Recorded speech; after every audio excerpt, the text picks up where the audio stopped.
మహేష్ కుమార్ పుట్ట ఈ కంపెనీకి డైరెక్టర్లుగా ఉన్నారు. ఈ తలసాని సాయి కుమారు కాంగ్రెస్ పార్టీయా, వాళ్ళ నానేమన్నా కాంగ్రెస్ పార్టీ నాయకుడా?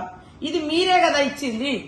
ఈ రోజు మీరిచ్చే అన్ని రకాల అనుమతులు మే 2023లోనే అప్పటి బీఆర్ఎస్ ప్రభుత్వం అన్ని రకాల పర్మిషన్లు ఇచ్చి మరి ఫైర్ డిపార్ట్మెంట్ నుంచి కూడా నో అబ్జెక్షన్ సర్టిఫికెట్స్ కూడా ఇప్పించుకున్నారు. ఇన్ని చేసి ఇన్ని రోజులు మేము ఆపుకుంటూ వచ్చినాము.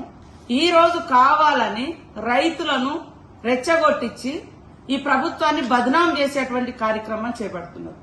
రైతుల ఆందోళన జరుగుతుంటే అక్కడికి ఆర్డీఓ పోయి వాళ్ళతో చర్చలు జరిపితే కావాలని బీఆర్ఎస్ బీజేపీ నాయకులు ఆర్డీఓ నిర్బంధించడం, ఇంత దుర్మార్గమైనటువంటి కుట్రపూరితమైనటువంటి లక్షణాలు పునికి పుచ్చుకున్నటువంటి మీరు ఎప్పుడు కూడా బాగుపడరు. వాస్తవాలు మాట్లాడండి. ఏమన్నంటే సోషల్ మీడియాను అడ్డం పెట్టుకుని ఇష్టానుసారంగా మాట్లాడుతున్నారు. ఇది సరైంది కాదు. మీకు దమ్ముంటే, మీరు నిజాయితీ పరులైతే, మీరు నిజంగానే రైతుల పట్ల మీకు ప్రేమ ఉంటే, మేము ఈ యొక్క ఒప్పందాలు మేము చేసుకోలేదని మరి అంబేద్కర్ గారు సాక్షిగా వచ్చి మీరు చెప్పగలరా?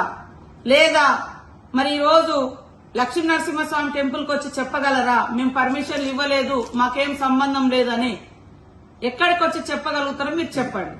కాబట్టి ఈ అబద్దాల మీద ప్రజల్ని, వాళ్ళ మనోభావాల్ని రాజకీయ ప్రయోజనాల కోసం వాడుకొని ఇవాళ కాంగ్రెస్ ప్రభుత్వం ప్రజా సంక్షేమం కోసం పాటుపడుతుంటే దుష్ప్రచారం చేసి దుర్మార్గంగా కుట్రలు కుతంత్రాలు చేసి ప్రభుత్వాన్ని అస్థిరపరచాలన్నటువంటి విధానాలు